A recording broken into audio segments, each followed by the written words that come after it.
Hello everybody, आज हम पढ़ने जा रहे हैं human health and disease class 12 की बायोलॉजी का चैप्टर। इस चैप्टर में हम बेसिकली पढ़ने वाले हैं कॉमन डिजीज़ इन ह्यूमंस में जो कॉमन डिजीज़ होते हैं वो इम्यूनिटी के बारे में, एड्स और कैंसर जैसे बीमारियों के बारे में, ड्रग्स एंड अल्कोहल अब्यूज़ के बारे में। तो शुरू करते हैं। Health for a long time was considered as a state of body and mind where there was a balance of certain humours. मतलब कि पहले हेल्थ को माना जाता था कि बॉडी में जो ह्यूमर होता है, जो लिक्विड होता है, उसके बेसिस पे माना जाता था, उसके बैलेंस के बेसिस पे माना जाता था हेल्थ। अर्ली ग्रीक हिपोक्रेट्स और Indian Ayurvedic system medicine asserted, इसमें ये माना जाता था ह्यूमर के बेसिस पे। वो मानते थे कि जिनका ब्लैक बेल्ट होता है, पर्सनालिटी जिनकी होती है, black bile belong to hot personality and would have fevers. Black bile जिनका होता है वो हॉट पर्सनैलिटी होती है। हॉट पर्सनैलिटी मतलब उन्हें फीवर हो सकता है। ये आइडिया बाद में रिफ्लेक्टिव हुआ। इस थॉट को बाद में डिस्कवरी ऑफ ब्लड सर्कुलेशन करी विलियम हार्वे ने, एक्सपेरिमेंटल मेथड से उन्होंने करी, और इस जो थ्योरी थी उनकी ह्यूमर वाली, उसको डिसप्रूव कर दिया। गुड ह्यूमर जैसे इस बीमारी ऐसा कुछ नहीं होता है। उसके बाद में biology stated that mind influences through neural के सिस्टम के थ्रू माइंड इन्फ्लुएंस होता है, and endocrine system our immunity system, that are immune system maintains our health. बाद में क्या माना गया कि माइंड इन्फ्लुएंस होता है, न्यूरल सिस्टम होता है, और एंडोक्राइन सिस्टम और इम्यून सिस्टम, इन सब से बॉडी मेंटेन होती है, हेल्थ मेंटेन होती है। And mind and mental state can affect our health.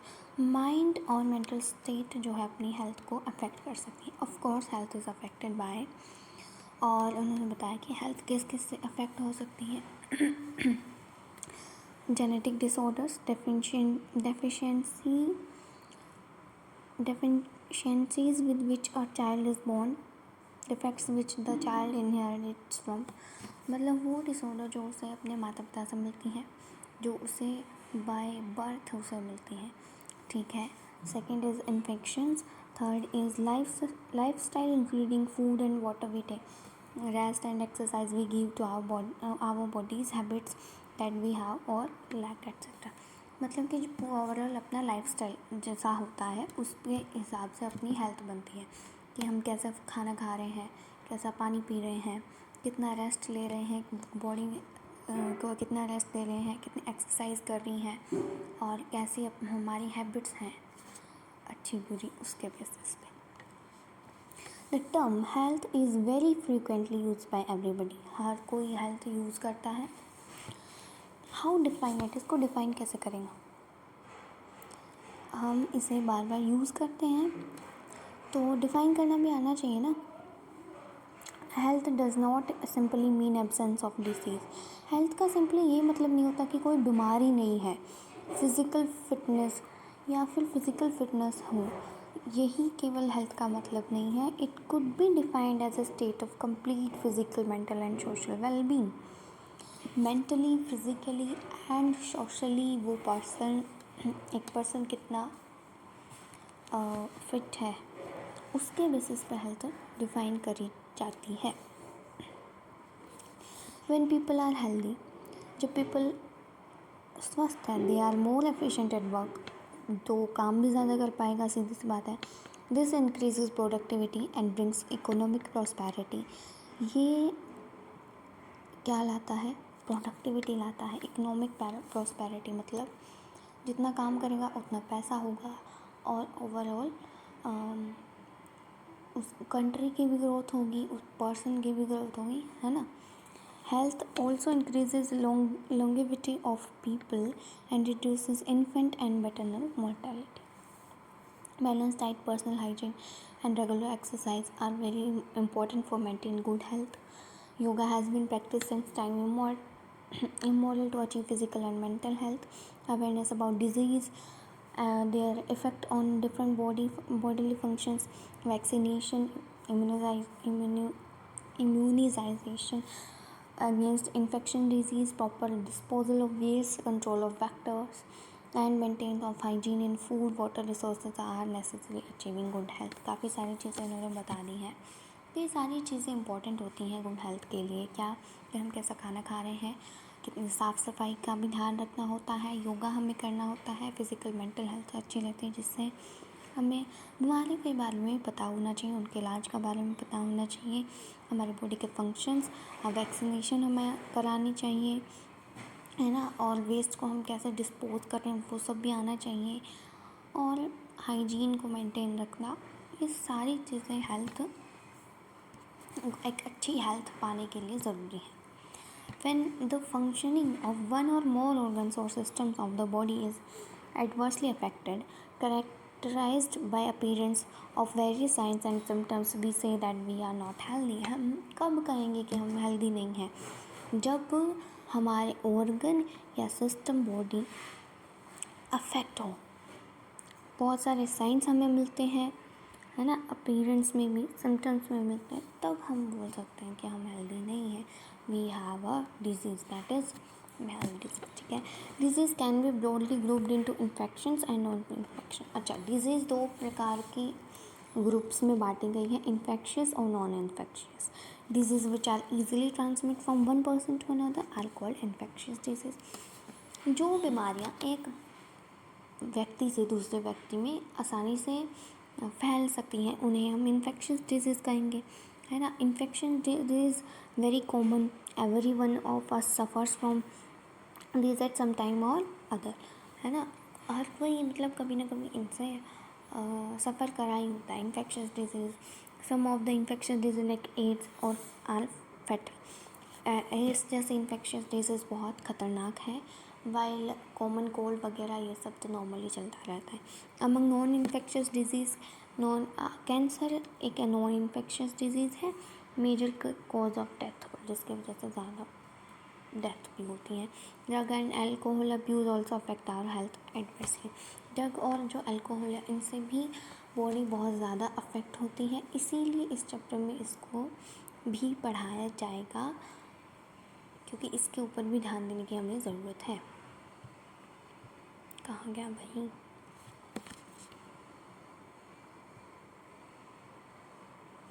Common disease in humans. अब हम पढ़ेंगे common disease in humans. Commonly कौन सी डिजीज़ होती है? A wide range of organisms belonging to bacteria, viruses, fungi, protozoans, and helminthes, etc. could cause disease in human. In man मतलब bacteria, virus, fungi, protozoan, helminths, ये सारी बीमारी cause कर सकते हैं इंसान में। Such disease causing organisms are called pathogens. और ऐसे ऑर्गेनिजम्स, ये वाले ऑर्गेनिजम्स जो बीमारियां का पैदा करते हैं, इन्हें ही हम पैथोजेंस बोलते हैं।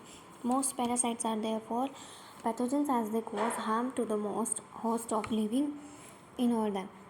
अच्छा, तो pathogen can enter our body by various means, कैसे भी हमारी बॉडी में एंटर कर सकता है, काफ़ी तरीक़ों से मल्टीप्लाई कर सकता है। Interfere with normal vital activities, normal हमारी जो बॉडी फंक्शन है, एक्टिविटीज़ है, उसको अफेक्ट कर सकता है। Resulting in morphological and functional damage, morphological या फिर जो फंक्शनल हमें नुकसान ही पहुँचाएंगे, बेसिकली यही मतलब है। Pathogens have to adapt to life within the environment of the host. For example, the pathogen that enter the gut must know a way of surviving in the stomach at low pH and resisting the various digestive enzymes. मतलब कि pathogen जिस body में enter कर रहा है या फिर जिस ऑर्गन पे उसको अटैक करना है, उससे मतलब वो आना चाहिए, उससे लड़ना, उससे बचना। पैथोजन फॉर एग्जांपल हमने लिया, स्टमक में अगर कोई पैथोजन है चला गया है, तो उससे पता होना चाहिए कैसे वो लोअर पीएच में सर्वाइव कर पाएगा। ठीक है।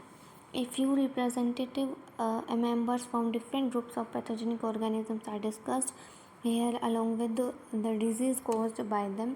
Preventive and control measures against this disease in general are also briefly describe. तो हम ऐसे पैथोजेंस के बारे में पढ़ेंगे, उनके इलाज के बारे में पढ़ेंगे।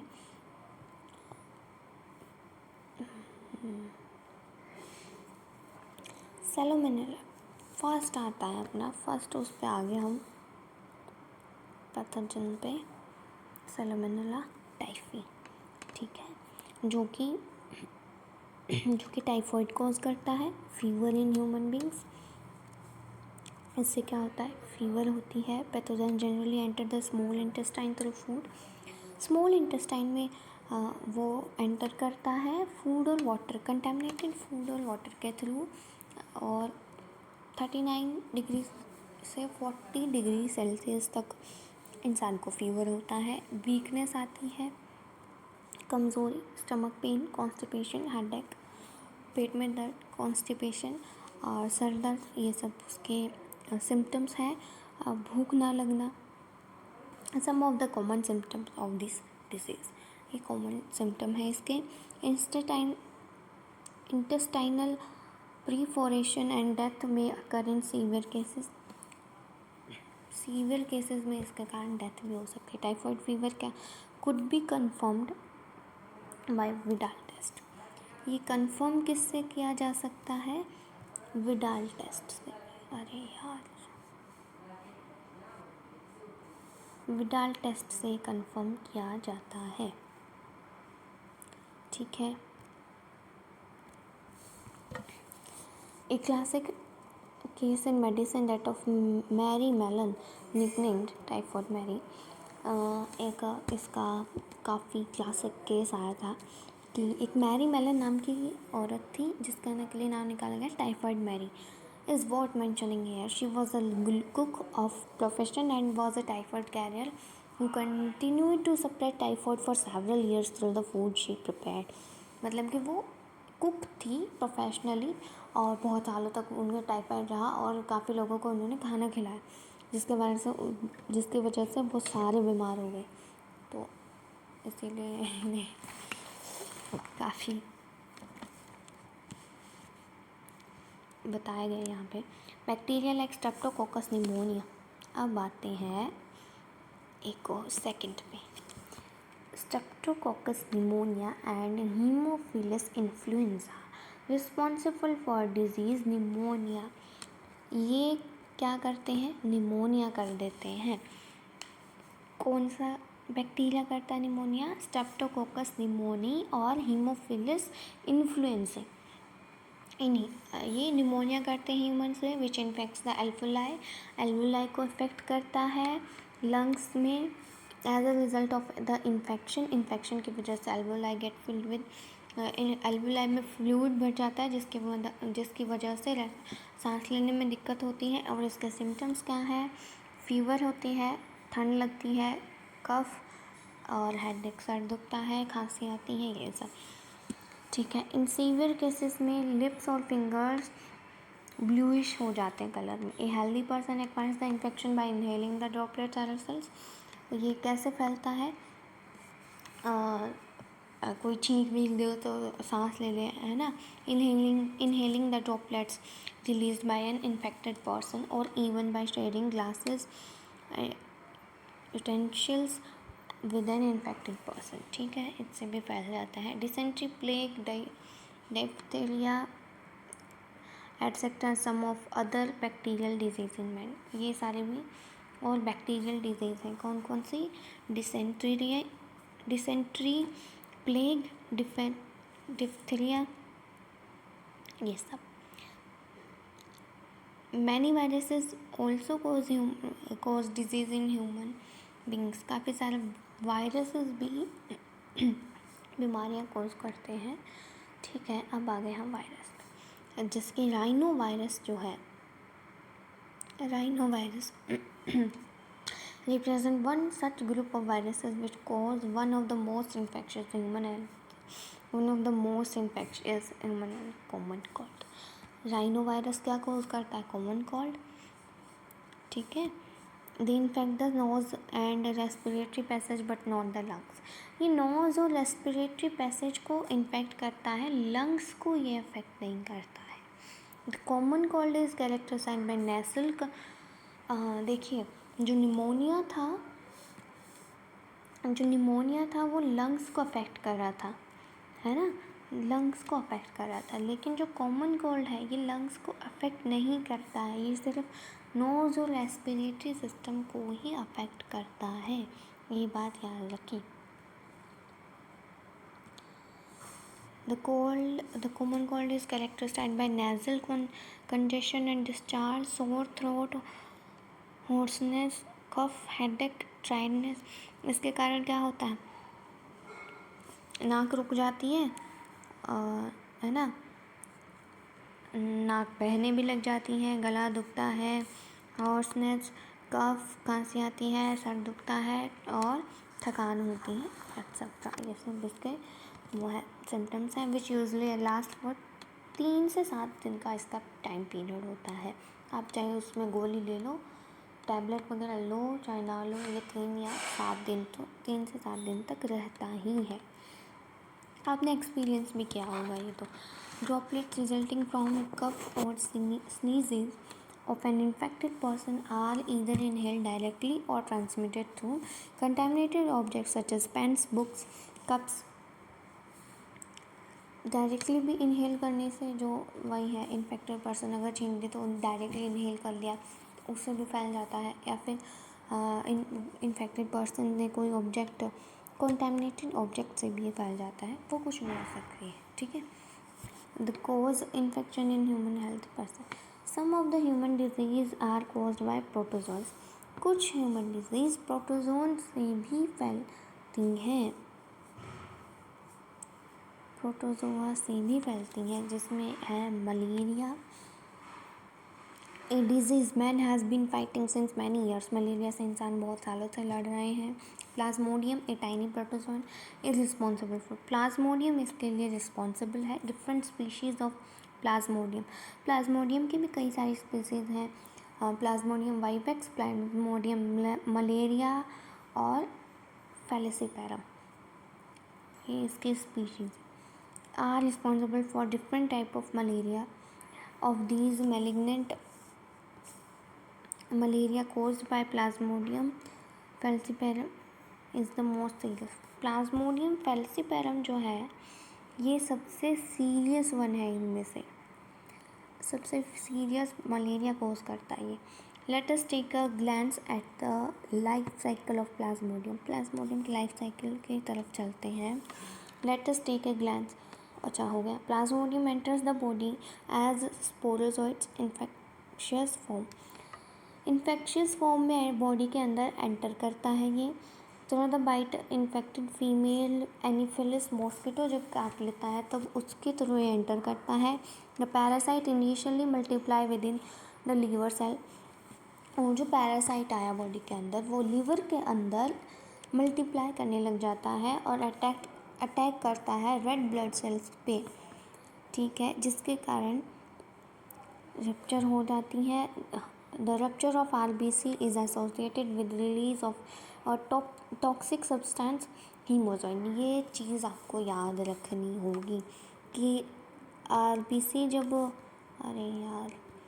आरबीसी जब रप्चर होता है तो टॉक्सिक सब्सटेंस रिलीज होता है जिसे हम हीमोजोइन कहते हैं, विच इज़ रिस्पॉन्सिबल फॉर, जिसके कारण सॉरी चिल और हाई फीवर हो जाता है, ठीक है। रिकरिंग एवरी 3 to 4 days, 3 से 4 दिन में बहुत फिर से बुखार होना, ठीक है, ठंड लगनी। When a female Anopheles mosquito bytes infected person, these parasite enter the mosquitoes body, undergo further development, the parasite multiply within them to form protozoites। एक बार एंटर कर गया ये एनोफिलस मॉस्किटो बाइट जब करता है तो पैरासाइट बॉडी के अंदर एंटर करेगा, मल्टीप्लाई करेगा, स्पोरोजोइट्स बनाएगा, stored in their salivary glands। When these mosquito bite a human, the parasites are introduced into his or her body, thereby initiating the events mentioned above। It is interesting to note that the malarial parasite requires 2 hosts। Malarial parasite को 2 host चाहिए रहते हैं, एक तो human और एक mosquito, ठीक है। कौन कौन से 2 चाहिए रहते हैं, एक ह्यूमन और एक mosquito, to complete its life cycle. The female Anopheles mosquito is the vector transmitting agent है, ठीक है। यहीं पे वही चीज़ बताई गई है। देखिए,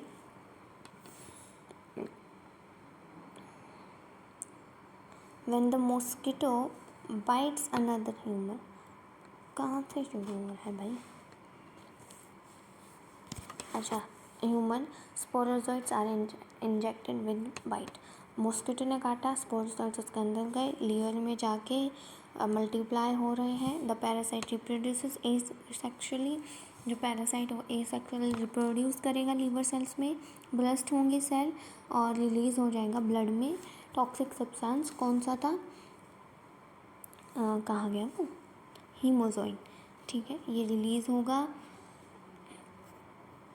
parasite reproduce asexually in red blood cells, parasite red blood cell में रिप्रोड्यूस करेगा, बस्टिंग द रेड सेल, और जिसके कारण फीवर होगा, अदर सिम्टम आएंगे और न्यू रेड ब्लड सेल में अगेन ये फैलना शुरू हो जाएगा। Sexual stages gametophyte developed in blood cells, ये इसका वो दिखाया गया है रिप्रोड्यूसिंग वाला स्टेज। अच्छा, female mosquito takes up gametocytes with blood meal, खून जब वो पिएगी तो उसके फिर क्या होगा, उसके अंदर भी जो पैरासाइट था वो ग्रो होगा। Fertilisation and development takes place in the mosquito gut, mosquito के गट में अगेन फर्टिलाइजेशन होगा, ठीक है, और वो डेवलपमेंट होने लग जाएगा उस पैरासाइट का। Mature infective stage escape from gut and migrate to the mosquito salivary gland, again उसके सलाइवरी ग्लैंड्स में चले जाएंगे और वो दोबारा अगर किसी को काटेगा तो अगेन दूसरा पर्सन इन्फेक्टेड हो जाएगा। अब आते हैं नेक्स्ट पे। नेक्स्ट डिजीज़ है Entamoeba histolytica, is a protozoan parasite in the large intestine of human cause amoebiasis, amoebic dysentery है ये। एंटामीबा हिस्टोलिका जब लार्ज इंटेस्टाइन में घुसता है इंसान की तो उसे अमीबाइसिस हो जाती है, अमीबिक डिसेंट्री है ये। Symptoms of this disease include constipation, इसके कारण कॉन्स्टिपेशन होता है, एब्डोमिनल पेन होता है, क्रैम्प्स आते हैं, stools with excess mucus and blood clots, बहुत ज़्यादा जो कफ निकलता है, म्यूकस वो निकलता है,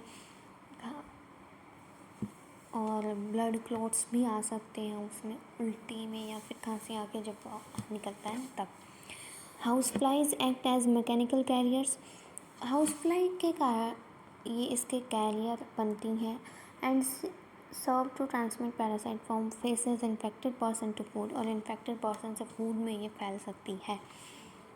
ओके, एंड फूड प्रोडक्ट में देयर बाय कंटामिनेटेड डैम drinking water and food contaminated by faecal matter main source of infection. तभी तो देखिए कंटामिनेटेड फूड और वाटर से कितनी सारी बीमारियाँ फैल रही हैं, तभी तो कहते हैं कि साफ़ पानी पियो, साफ़ भोजन खाओ, है ना, घर का साफ़ खाना खाओ, तभी कहते हैं, ऐसे ही थोड़ी ना लोग बोलते रहते हैं। एस्केरिसिस द कॉमन, एस्केरिसिस बहुत कॉमन राउंड वॉर्म है जिसके कारण वुचेरिया होता है। The filarial worm are some of the helminthes which are known to be pathogenic in man. Ascariasis and intestinal parasite cause ascariasis. Ascariasis intestinal parasite है, intestine पे ये attack करता है और एस्केरिसिस इसके कारण हो जाती है। सिम्टम क्या है, इंटरनल ब्लीडिंग होती है, पेन होता है, फीवर, एनीमिया, खून, इंटरनल ब्लीडिंग होगी तो ऑफकोर्स खून भी कम हो जाएगा जिसके कारण एनीमिया हो जाता है, and blockage of the intestinal passage, intestinal जो पैसेज है वो ब्लॉक हो जाता है। द एग्स क्या बोल रही मैं, the eggs of the parasite are excreted along with the feces of infected persons which contaminating soil, water, plants, etc. A healthy person acquires this infection through contaminated water, vegetable, fruits, etc. मतलब इसके जो egg होते हैं ना इस parasite के, वो मिट्टी, पानी या इसमें पौधों में मिलते हैं जो कि कंटामिनेटेड होते हैं। ऐसे साफ़ पौधों में तो नहीं मिलेंगे, जहाँ की मिट्टी गंदी होगी, पानी गंदा होगा, वहाँ पे ये मिलेंगे। और ये फैलता कैसे है? ख़राब सब्जी, पानी या फ्रूट खा लिया उसके कारण।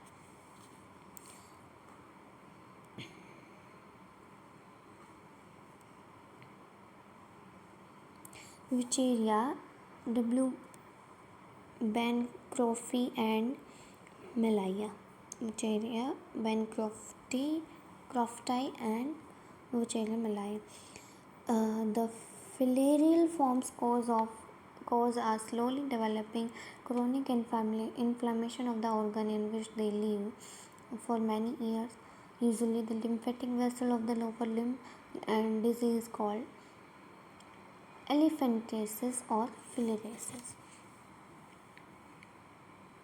फिलेरियल वॉर्म होता है जो कि धीरे धीरे डेवलप होता है काफ़ी सालों में, और क्रोनिक इन्फ्लेमेशन इसके कारण होता है और दिक्कत होती है लिम्फेटिक वेसल्स में। Usually lymphatic vessel of the lower limb and disease, इनमें ये होता है, लिम्फेटिक वेसल में लोअर लिम्ब में ये होता है, और इसके कारण और तभी इस बीमारी को बोलते हैं elephantiasis filariasis. The genital organ are also often affected. genital often जो organ है वो भी इसके कारण अफेक्ट होता है, resulting in gross deformities. The pathogens are transmitted to a healthy person through the bite of the female mosquito vector. जो female mosquito काट जाता है ना, उसके कारण ये बीमारी होती है, जिसके कारण पूरा पैर, मतलब जो भी बॉडी पार्ट पे खाया पूरा सूज जाता है। इस पिक्चर में भी आपको दिख रहा होगा, और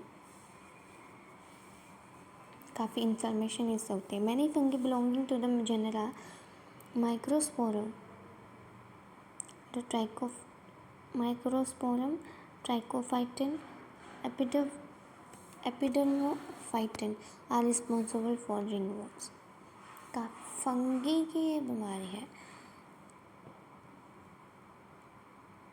फंगी के कारण क्या फैलता है ये देखिए। फंगी बिलोंगिंग टू जेनेरा, जो फंगी इस जेनेरा से बिलोंग करती है, कौन सा? माइक्रोस्पोरम से, ट्राइकोफाइटिन से, एपिडर्मोफाइटिन से, उसके कारण रिंगवर्म हो जाती है, which is one of the most common infectious disease है जो कि मेंस में देखी जाती है। Appearance of dry scaly lesions on various parts of body such as skin, nails and scalp. कई लोगों के स्कैल्प में हो जाती है, नेल्स में भी और स्किन पे भी हो जाती है। स्कैल्प मतलब सर में are the main symptoms of the disease, उसके मेन सिम्टम है। These lesions are accompanied by intense itching, बहुत ज़्यादा खुजली से होती है। Heat and moisture help these fungi to grow. Moisture और जब हीट इसे मिलता है तो उसके कारण ये फैलती है, बढ़ती है, which makes them thrive in skin folds, जिसके कारण ये स्किन फोल्ड्स में हो जाते हैं, such as those in groin और बिटवीन द टोज, उंगलियों के बीच में भी हो जाते हैं। Ringworms are generally acquired from soil or by using towels, clothing और even the comb infected individual. ये जो है एक्वायर्ड सॉइल से भी हो जाती है, और क्लॉथ या किसी का कॉम्ब यूज़ कर लिया इन्फेक्टेड पर्सन का, उसके कारण भी ये हो जाती है। Maintenance of personal and public hygiene is very important. खुद के हाइजीन, पब्लिक हाइजीन रखना बहुत ज़रूरी है। Prevention and control of many infectious disease, काफ़ी सारे इन्फेक्शियस डिजीज़ से बचने के लिए मेजर्स फॉर